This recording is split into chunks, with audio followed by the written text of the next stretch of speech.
So, hi mga ka-caregiver. It's me, Eunice. So, good morning. So, punta akong market. Yung market dito sa amin, malapit lang. As in, 50 meters away. As in, malapit lang. So, kagigising ko lang, magsi-self-care muna ako. Kasi dahil wala pa akong duty, kaya mamamalengke ako. So, mag-aantay ako ng ipapasang duty sa akin.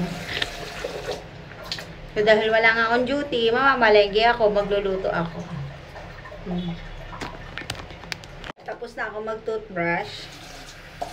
Magli-listerine naman ako. Mag-gargle naman ako. Hinahaluan ko siya ng tubig kasi medyo matapang siya.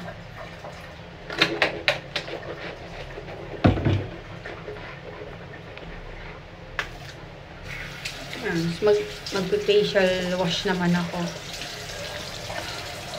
Ay. Sakit ng likod ko kakahiga.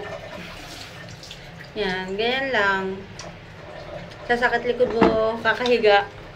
Kasi pag gumala ka, gastos. Gastos gumala. Kaya stay at home na lang muna. Kasi may pinag-iipunan tayo mga day, mga ka-caregiver. Sa mga nag-PM sa akin, DM sa akin, yung iba na-replyan ko na. Yung iba uli, marami akong time ngayon.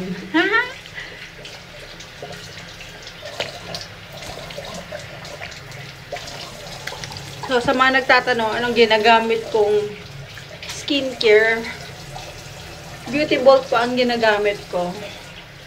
3 years na. 3 years na ginagamit kong Beauty Bolt.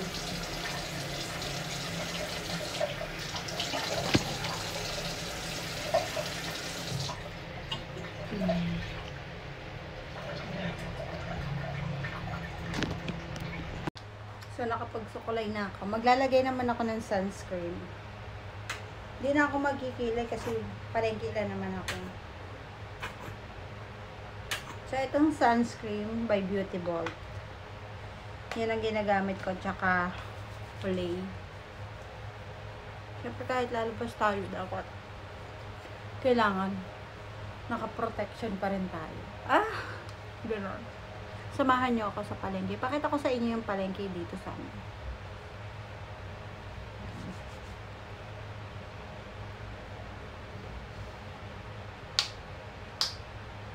Magpabango tayo. Para kahit sa palengke tayo pupunta, mabango tayo. Sasamahan niyo ako sa palengke dito. So, yun lang. Tara sa palengke. So, naglalakad na ako papuntang palengke. So, dala ko yung susi ko, tsaka eco bag. Yan. Alam nyo ba, maganda lang din dito sa market dito. May cashless na sila. So, kasi ako, hindi ako nagka-cash. Talagang pay now ako or nagko-QR code lang ako. Yun lang yung usually na bayad ko. Hindi kasi ako nagka-cash kasi nahirapan ako sa mga butal-butal, yung mga 0.5, 0.60, yung mga ganon. So, ito maganda dito sa Singapore. QR code lang. Tapos yun na.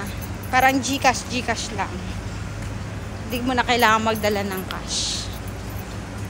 Yun. Yun ang maganda dito sa Singapore. Dito na ako sa market, no. Malapit lang, di ba? Yan. So, mga QR code lang. Dito ako bibili ng karne, isda, gulay. So, sa suki namin. May suki kami dito, eh.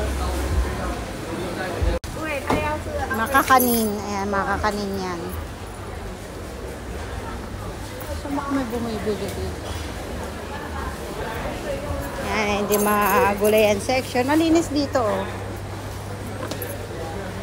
Yan, gulay section. Dito ako bibili ng karne. $10.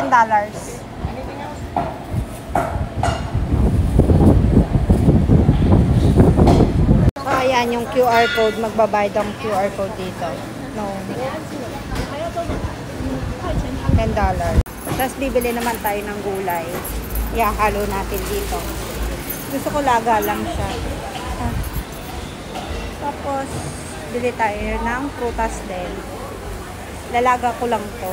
Kasi yun lang yung madaling lutuin. Laga. So, ayan yung fish section.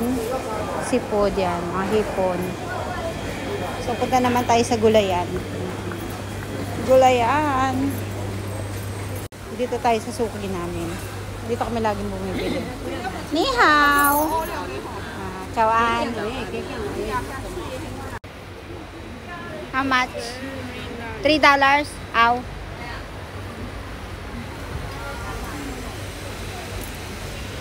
$3. QR code din yan sa gulayan. So, bumili na ako ng karne, saka ng gulay, prutas naman. Bili tayo dun sa kabila.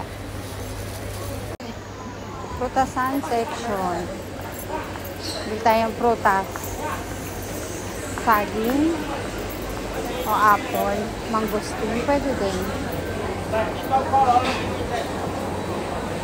Meron din ditong parang sa atin, karinderya, hawker tawagin dito. Ayan.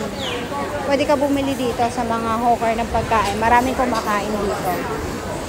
Yung mga hawker. Hawker.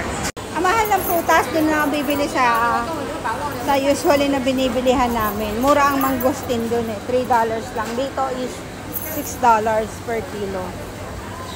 So, tingin muna ako ng isda. Ayan, bili tayong isda. Kabili kong tilapia.